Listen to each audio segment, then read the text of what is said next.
반갑습니다. 오늘 3월 31일 수요일 마지막 날입니다. 3월 달도. 네.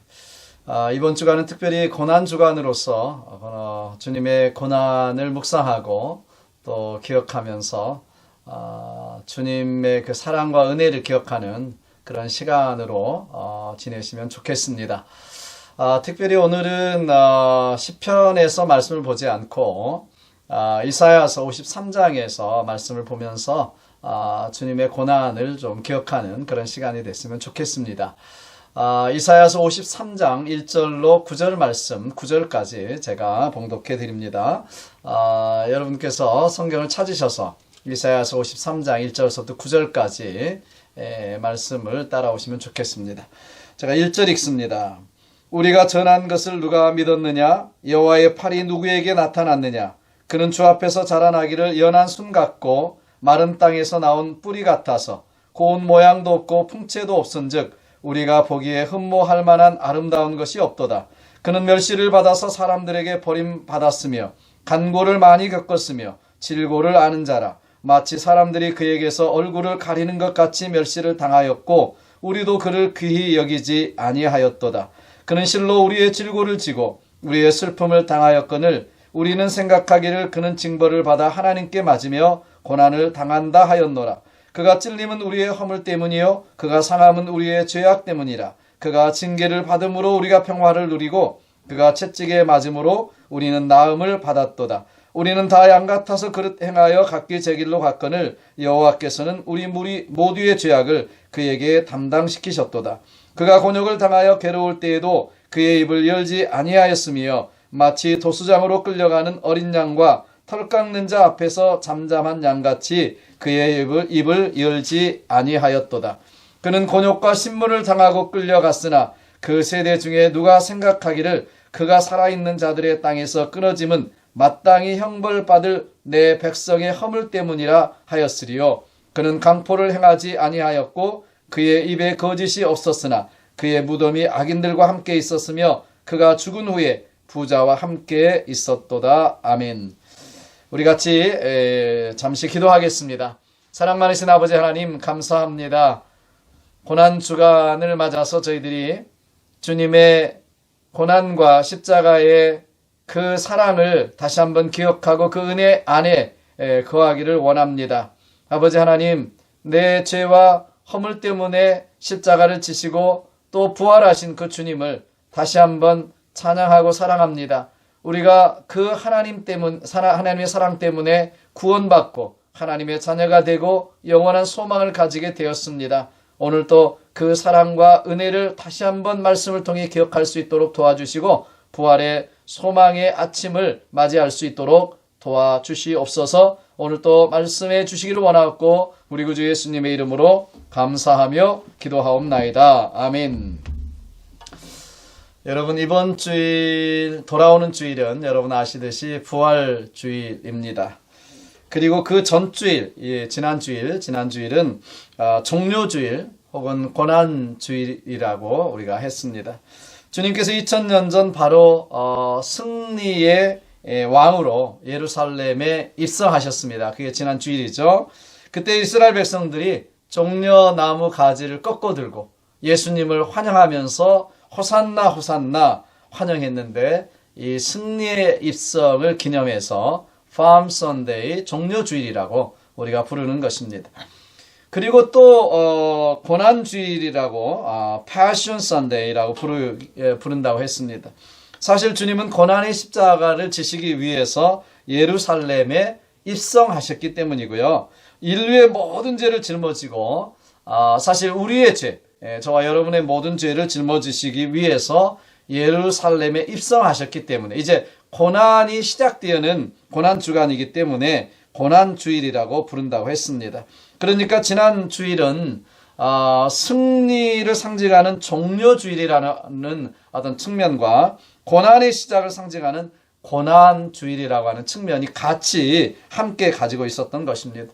그래서 우리가 교회사적으로 보면 교회사에서는 이런 양면이 함께 대조를 이룬다고 해서 대조의 날, Day of Contrast, 그리고 혹은 아이러니의 날, Day of Irony, 라고 하는 이름으로 불렸습니다. 어쨌거나 예수님의 이 예루살렘의 입성, 지난 주일의 관점도 어떤 관점에서 보느냐 이에 따라서 그 의미가 크게 달라진다고 하는 것이죠. 연도에 늘어선 예루살렘 성 주민들, 그리고 그 사람들, 주님의 뒤를 따랐던 수많은 또 제자들, 주님의 예루살렘 입성을 크게 환영했습니다. 왜 그러냐? 예루살렘 성 사람들은 주님이 예루살렘에 입성하셔서 이제 로마를 무너뜨리고 참된 그 해방, 민족의 해방을 이루실 것을 생각했기 때문에 환영했던 것입니다. 또 제자들은 제자들 나름대로 예수님께서 이제 이스라엘을 회복하고 왕이 되시면 그들은 또 그들 나름대로 한자리 하겠다, 권세를 누리겠다, 이런 생각을 가지고 예수님의 예루살렘 입성을 환영했던 것입니다. 그러니까 이들은 자기 관점에서 주님의 예루살렘 입성을 보았고, 이 사건이 자기에게 어떤 유익을 가져다 줄 것인가를 계산하면서 보았던 거죠. 그래서 이런 관점에서 보니까 예수님의 예루살렘 입성이 환영하고 또 환영할 만한 그런 날이다. 그래서 반겼던 것입니다.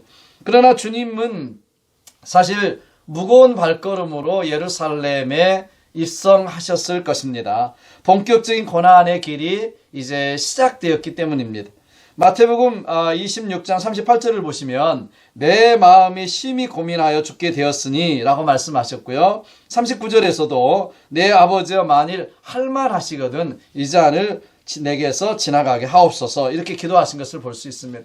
이것은 십자가를 지시기 바로 전에 주님의 모습이지만 이것을 통해서 우리는 얼마나 주님께서 예루살렘에 입성하실 때 그 마음이 심란하고 고민되고 또 참 무거웠을까 하는 생각을 하게 됩니다. 이렇게 주님의 관점에서 예루살렘 입성의 사건을 보게 되면 상황이 전혀 달라지는 것이죠. 결코 환영만 할 수 없는 사건이라는 것입니다. 왜냐하면 주님은 고난의 길로 이제 들어섰기 때문입니다. 오늘날도 마찬가지입니다. 우리가 자신의 관점에서 십자가를 보는 사람들은 그 십자가를 통해서 십자가의 영광 승리만을 바라보게 됩니다. 그 십자가를 통해서 받아 누리는 구원의 은총만을 바라보게 됩니다. 그러나 주님의 관점에서 보게 되면 그 십자가 뒤에 숨겨져 있는 주님의 눈물과 피를 보게 됩니다. 그 십자가에 배어 있는 주님의 고난과 희생을, 아픔을 볼 수 있게 되는 것입니다. 그렇기 때문에 고난주간은 주님의 관점에서 십자가를 바라보는 절기다, 이렇게 할 수 있습니다. 십자가에 배어 있는 주님의 고통과 희생, 십자가 위에 얼룩져 있는 주님의 땀과 핏자국을 보는 시간이다, 그런 주간이다라고 생각이 듭니다. 그리고 감사함과 송구함으로 십자가 고난에 동참하겠다고 하는 결단이 있는 시간이 저는 고난주간이라고 생각이 듭니다. 그래서 고난주간에는 정말 그 어떤 것보다도 주님의 십자가의 은혜와 사랑에 초점을 맞추고 묵상하고 기도하고 결단하는 그러한 시간이 되시기를 주님의 이름으로 축복합니다. 여러분도 아시듯이 물고기 중에 유일하게 둥지를 만드는 고기가 있습니다. 일명 가시고기라고 불리는 고기인데요. 가시고기는 주둥이로 이렇게 모래를 이렇게 파서 퍼내고 난 다음에 그곳에 둥지를 들고 모래집 위에 이제 수초까지 완전하게 덮어서 산란을 위한 보금자리를 꾸밉니다. 암컷이 알을 낳고 나면 이때서부터는 이제 수컷의 알을 보호하기 위한 필사의 노력이 시작이 됩니다. 몸집이 큰 물고기들과의 처절한 싸움도 마다하지 않고요. 알에 산소를 공급하기 위해서 부지런히 그것을 넣고 꺼내더라고 보통 15일 동안은 아무것도 먹지 않은 채 알을 보호한다고 알려지고 있습니다. 그리고 알이 이제 부화할 무렵, 이 가시고기는 그동안 먹지도 못하고 또 큰 물고기들과 싸우고 그러느라고 지쳐서 그 옆에서 살이 헐어서 죽어가고 있습니다. 그런데 살이 헐어서 이제 죽어가는데 영문도 모르는 이 새끼 가시고기들은 무심하게도 그 제 아비의 살을 뜯어 먹으면서 새 생명을 얻고 성장해 가는 것입니다. 그래서 이 가시고기는 새끼를 위해서 생명을 바치고 최후에는 자기의 몸까지 다 새끼들을 위해서 헐어서 내어 놓는 것입니다. 그래서 이 부성애로 인해서 가시고기의 이 부화율은 90%를 윗돈다라고 알려지고 있습니다. 여러분, 예수님은 이 땅에 오셔서 십자가 위에서 자신의 살과 피를 다 흘려주셨습니다. 죄악으로 죽어가는 우리를 살리시기 위해서, 우리를 생명을 불어넣기 위해서 예수님은 십자가에 죽어 가신 것입니다.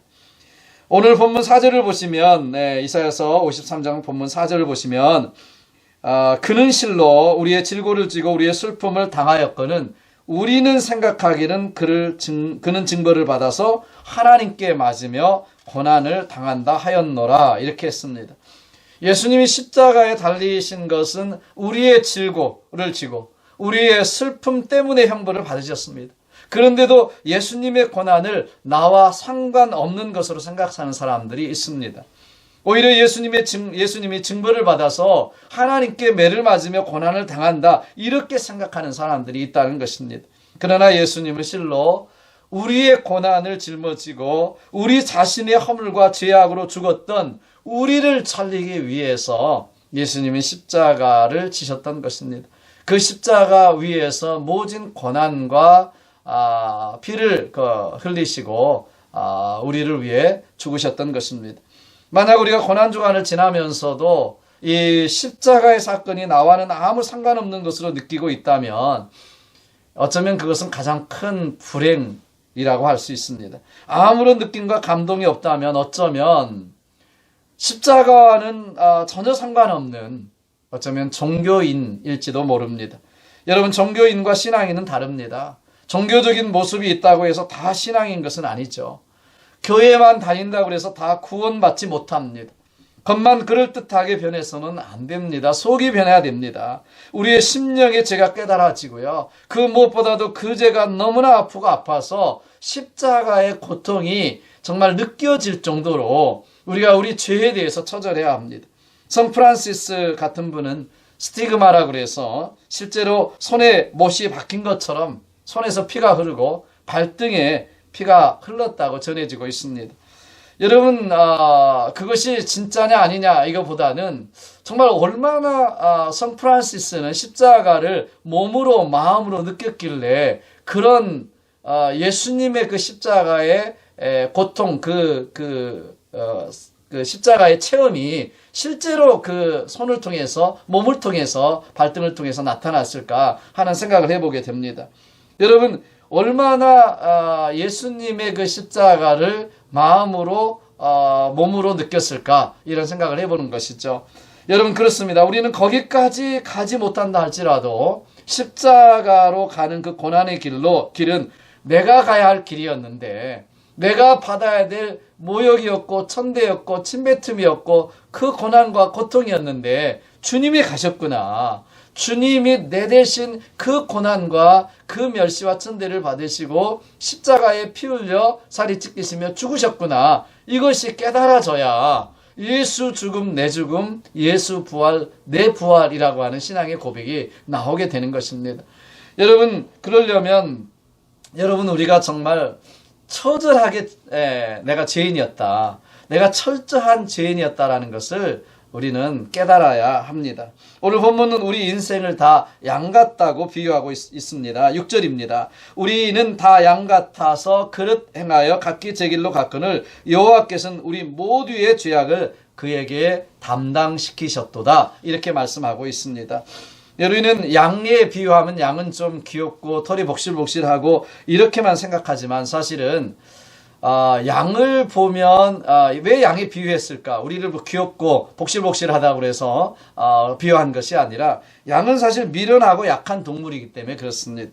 우선 양은 혼자서 길을 찾아가지 못하고요. 길을 잃었을 때도 맹수를 만나거나 싸나운 짐승을 만나면 그것을 이길 힘이, 피할 힘이 없는, 싸울 능력이 없는 그런 약한 동물입니다.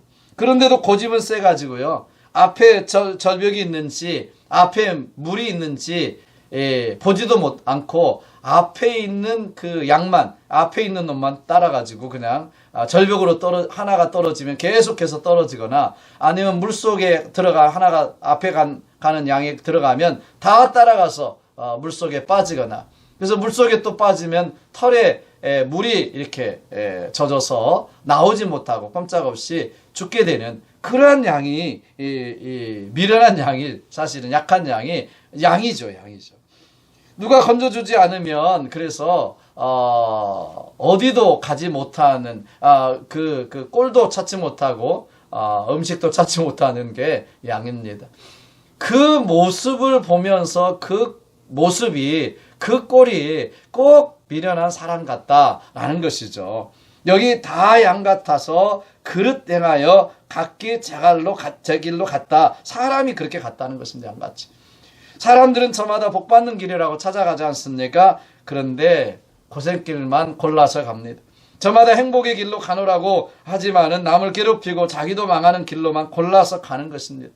그래서 그래도 자기가 잘났다고 여러분 자기밖에 다른 것이 보이지 않습니다. 그 앞이 사실 뻔히 보이는데도 불구하고 사람들이 가니까 글로 가고, 사람들이 이거라고 생각하니까, 행복이라고 생각하니까 그 길로 가고, 야 여기에 뭐가 있다 그러니까 거기 쫓아가고, 그래서 꼭 넓은 길로, 망하는 길로, 죽음의 길로 가는 것입니다. 그 모습이 꼭 양 같다는 것입니다. 여러분, 사람이 영리한 것 같지만 사실은 어떤 때는 짐승보다도 더 어리석을 때가 많습니다. 우리는 다 양 같아서 그릇된 길, 죄악된 길, 멸망의 길로 가고 있다는 것입니다. 이것을 우리가 알아야 됩니다. 우리는 각기 제 길로 양 같아서 갔다. 죄악의 길로, 하나님이 없는 길로, 망하는 길로, 지옥의 길로 가고 있었다는 것을 우리가 알아야 합니다. 여러분, 내가 죄인인 것을 철저하게 깨달아지지 않으면, 내가 얼마나 큰 죄인이었나, 내가 얼마나 연약한 존재인가를 여러분 깨닫지 않으면 은혜가 은혜되지 않고 복음이 복음되지 않습니다. 여러분, 아무리 믿어도 감격이 없습니다. 늘 자기 의에 취해 있는 사람들은 self-righteousness, 바리새인처럼 그런 사람들은 은혜로운 신앙생활을 할 수가 없습니다. 그러나 자기가 죄인인 것을 깨닫고 죄인 중에 죄수인 것을 깨달았던 바울에게는 평생 구원의 감격과 은혜의 감격이 넘쳤습니다. 로마 감옥 안에서도 기뻐하고 또한 내가 기뻐하리다, 이런 고백을 하고 있습니다. 살든지 죽든지 내 몸에서 그리스도가 존귀하게 되게 하리라고 고백하는 것입니다. 이 기쁨과 감격은요, 내가 죄인 중에 귀수라고 하는 그 깨달음이 왔을 때, 내가 정말 처절하게 내가 죄인 중에 괴수구나, 이 죄인됨을 깨달았을 때 주님의 복음이 믿어지고 주님의 그 은혜와 사랑이 감격스러워지고, 그래서 주님 앞에 나오는 것입니다. 여러분, 죄는 합리화해서 되는 것도 아니고요, 죄는 이렇게 좀 미화해서도 되는 것도 아니고요, 정말 우리 자신을 보고, 우리의 속사람을 보고, 우리의 심령을 보고, 우리가 얼마나 죄인인가, 정말 우리가 겉의 모습이 아니라 속 모습을 보면, 우리의 마음을 내려다보면, 성경 말씀대로 심히 부패한 것이 인간의 마음이라고 그러잖아요. 인간의 마음. 심히 부패한 것이 인간의, 그것을 누가 알랴. 사람들은 모른다는 걸. 내가 그래도 잘난 것처럼, 내가 그래도 천사인 것처럼, 내가 그래도 괜찮은 사람처럼 그렇게 생각한다는 것입니다. 그런데 정말 우리가 양 같아서 자기 멋대로 살던, 죄를 쫓아 살던 그런 존재였다라는 것을 우리는 고난주간에 깨닫는 저와 여러분 되시기를 주님으로 축복합니다. 오늘 새벽기도 때도 말씀드렸지만 정말 하나님 안에서 내가 얼마나 큰 죄인인가를 깨닫습니다. 우리의 신앙생활이 더 하면 할수록, 저도 목회를 하면 하고 제가 신앙생활을 하면 할수록 깨닫는 것이 뭐냐면, 인간은 어쩔 수 없구나. 인간은 이 정도밖에 안 되는 것이구나. 예수님의 십자가가 아니었다면 구원받을 사람이 단 한 사람도 없구나 라는 것을 점점 깨닫게 되는 것입니다. 그래서 주님 앞에 긍휼히 여겨주십시오, 불쌍히 여겨주십시오, 이런 기도밖에는 할 것이 없다고 말씀드린 것처럼, 여러분, 그거 밖에는 되지 않습니다. 이것이 정말 처절하게 깨달아져야 되는데, 우리가 종교적인 이런 모양으로, 종교적인 껍데기로 자꾸 싸고, 그래서 나가 안 그런 것처럼 이렇게 살아갈 때가 얼마나 많았습니까? 고난주간만이라도 정말 저희들이 예수님의 그 십자가 앞에서 우리 자신이 처절하게 죄인인 것을 깨닫는 시간이 된다면 복된 시간이라고 저는 믿습니다. 어떤 사람은 죄의 수학이라는 것이 있다, 산수라는 것이 있다, 이런 이야기를 했습니다. 죄에도 더하기, 빼기, 곱하기, 나누기가 적용된다는 것이죠. 이런 내용입니다. 제가 말씀드리면 죄는 더하기다. 죄는 그대의 문제를 더한다. 죄된 방법을 쓰면 점점점 더 얽히고 골치 아파진다. 죄의 싹은 결국 사망이다. 두 번째, 죄는 빼기다. 빼기. 죄는 그대의 열정을 뺀다. 죄가 깊어질수록 의욕은 없어지고 무기력해진다. 빼기다. 죄는 곱하기다. 죄는 그대의 아픔을 곱한다. 죄된 생활이 마취제처럼 처음에는 황홀할 수 있으나 깬 뒤의 아픔은 이전보다 더하다. 죄는 3, 4대까지 곱해진다. 죄는 나누기다. 죄는 이웃을 나눈다. 죄는 가족까지 깬다. 죄는 친구를 잃게 한다. 결국 죄는 그대의 영혼을 갈기갈기 찢고 나눠버린다. 그래서 죄는 죄의 산수라는 것이죠. 수학이라는 것이죠. 일리가 있는 말입니다. 죄의 문제를 해결받기 전까지 그 누구에게도 사실은 진정한 평화가 없습니다. 여러분 아시잖아요. 우리가 시험에 들어서 죄된 마음을 품으면 여러분 평안이 없습니다. 행복이 없습니다. 행복이 없습니다. 원수를 사랑하라, 이 말씀을 우리 실천하지 않으면 우리 마음속에 평화가 없습니다. 행복이 없습니다. 여러분 죄의 수학에서 벗어날 길이 없습니다. 여러분 어떻게 해야 합니까? 다른 길이 없어요. 오직 한 가지, 그 죄값을 누군가 치러야 하는데 하나님은 사랑의 하나님이시지만 또 공의의 하나님이시기 때문에 죄의 값은 구약에서 보면 죽어야 했습니다. 누군가 죄 없는 사람이 죄값을 받고 죽어야 했습니다. 그런데 그 하나님이 뭐예요? 당신의 아들 외아들 예수 그리스도 독생자를 이 땅에 보내셔서 우리 모든 사람의 죄를 위해서 죽게 하신 것입니다. 감당하게 하신 것입니다. 우리 무리의 죄악을 예수님이 담당하게 하신 것입니다. 여러분 우리가 알고 있는 요한복음 3장 16절, 하나님이 이 세상을 이처럼 사랑하사 독생자를 주셨으니 이는 저를 믿는 자마다 멸망치 않고 영생을 얻게 하려 하십니다. 우리가 신앙생활 하다가도 죄가 있으면 하나님께 달려가야 되죠. 스스로 죄 없다 하면 스스로 속이는 것입니다. 그러나 우리가 우리 죄를 자백하고 하나님께 고백하면 저는 미쁘시고 의로우사 우리 죄를 사하시고 우리의 모든 불의에서 우리를 깨끗게 하시는 하나님의 은혜가 임하게 될 줄로 믿습니다. 여러분 오늘 본문에서도 이사야 선지자를 통해서 예수님이 고난당하신 이유를 이렇게 말씀하고 있습니다. 5절입니다. 그가 찔림은 우리의 허물 때문이요 그가 상함은 우리의 죄악 때문이라. 그가 징계를 받음으로 우리가 평화를 누리고 그가 채찍에 맞음으로 우리가 나음을 입었도다. 이것은 예수님이 오시기 700년 전에 이사야 선지자를 통해서 예언하신 말씀인데 2000년 십자가 위에서 그게 이루어졌지 않습니까? 여러분 오늘 본문에서만도 우리라는 말이 12번이나 반복되고 있어요. 그러니까 다시 말하면 예수님이 고난당하신 이유는 예수님의 죄 때문에가 아니에요. 예수님은 죄 없는 분이에요. 오늘 아침에도 새벽에도 말씀드렸지만 여자의 후손으로 오셔서 죄 없는 아담의 후손이 아니에요. 그런데 그 예수님이 고난당하시고 그 예수님이 십자가에 죽으신 것은 우리 때문이라는 것입니다. 우리 죄 때문. 바로 나 때문입니다. 나의 허물과 죄악, 나의 교만과 위선, 혈기 때문이었습니다. 나 때문에 그분이 채찍에 맞으셨고 나 때문에 그분이 십자가에 못 박히시고 나의 죄 때문에 그가 멸시와 조롱과 천대와 침뱉음을 당하셨습니다. 마치 무수히 날아오는 화살을 자식을 가슴에 안고 무수히 날아오는 화살을 어머니가 어떤 영화에 보니까 어머니가 그 화살을 맞는 것처럼 그 어린 자식을 가슴에 품고 무수히 날아오는 화살을 안 맞고 그 아들을 보호하는 그 어머니처럼 사실 예수님은 그 십자가 위에서 이제 앞으로 예수님을 믿고 구원받을 그 수많은 하나님의 백성들을 가슴에 안고 못이 박히시고 창에 찔려서 피를 흘리시고 그 멸시와 천대와 모든 것을 가슴으로 백성들을 안고 십자가에 죽으신 것입니다. 우리도 믿음으로 보면 그 예수님의 품 안에 있었습니다. 그 안에서 우리도 죽었습니다. 이미 사실 예수님이 죽었기 때문에 십자가에 죽으실 때 우리도 그 안에 있었기 때문에 우리도 죽은 것입니다. 영적으로 말하면. 그래서 사도 바울은 이야기하는 것입니다. 내가 그리스도와 함께 십자가에 못 박혔나니, 그분은 예수님 만난 적이 없어요. 살았을 때는. 부활하신 주님을 만났습니다. 부활하신 주님 때문에 예수 믿었습니다. 그런데 그는 그렇게 고백하는 것입니다. 내가 그리스도와 함께 십자가에 못 박혔다. 십자가에 못 박히실 때 그 바울도 우리도 그 안에 있었고 우리도 죽었습니다. 이제는 우리는 그 믿음으로 말미암아 거듭난 삶으로, 하나님의 자녀의 삶으로 다시 태어나서 사는 것입니다. 이것을 우리는 중생 본 어게인이라고 말합니다.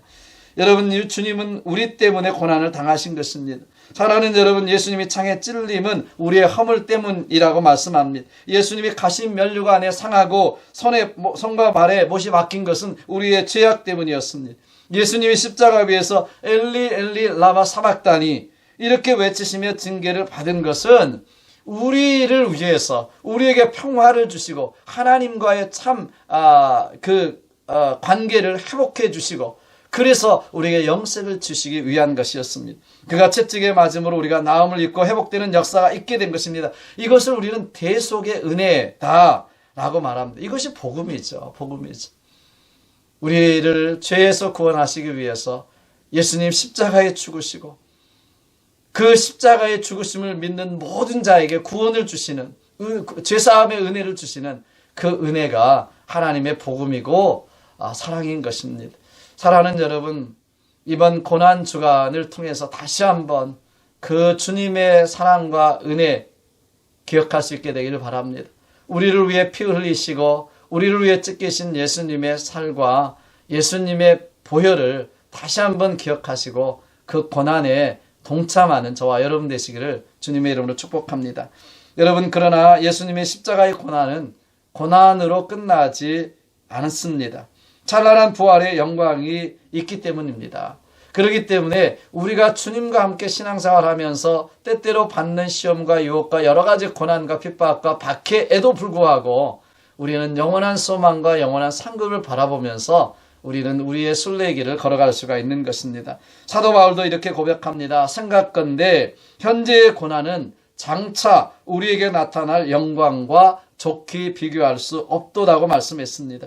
우리에게 부활의 영광이 있습니다. 영생의 소망이 있습니다. 장차 하나님 나라에서 우리가 받을 영원한 상급이 있습니다. 예수님 때문에 때때로 고난받고 힘들고 시험도 이기고 왼수도 사랑하고 이렇게 살아가는 우리의 삶에는 하나님이 갚으실 상이 있다고 하는 것입니다. 오늘도 저와 여러분들이 이 고난주간이 지나면 부활절을 맞지 않습니까? 이 고난주간에 처절하게 내가 죄인인 것을 깨닫고 내 죄 때문에 돌아가신 예수님의 고난을 묵상하고 또 고난에 동참하면서 부활의 소망을 갖고 부활절을 기대하고 기다리는 저와 여러분 됐으면 좋겠습니다. 그래서 부활의 아침에 우리가 주님을 찬양한 것처럼 우리가 부활의 그날 아침 거기에서 주님을 만나 모든 성도들이 만나서 함께 부활의 영광을 노래하고 또 영생을 누리는 저와 여러분 우리 TKBC 가족들 되시기를 주님의 이름으로 축복합니다. 기도하겠습니다. 오늘 말씀을 붙들고 우리 같이 한번 가족이 있어도 기도했으면 좋겠습니다. 사랑 많으신 주님 감사합니다. 고난주간을 맞아서 우리의 삶의 모습이 어떤 것인지, 팬데믹 때문에 지치고 또 멀어지고 또 주저앉아 있는 것은 아닌지 우리의 삶을, 우리의 신앙을 되돌아볼 수 있는 귀한 계기가 될 수 있도록 도와주시옵소서. 다시 한번 주님의 고난에 초점을 맞추고 십자가에 우리의 눈을 돌리고 그리고 그 주님의 사랑과 은혜를 묵상하며 부활의 아침을 맞이할 수 있도록 우리들을 도와주시고 축복하여 주옵소서. 모든 영광을 우리 하나님께 올려드리었고 예수님의 이름으로 감사하며 기도하옵나이다. 아멘.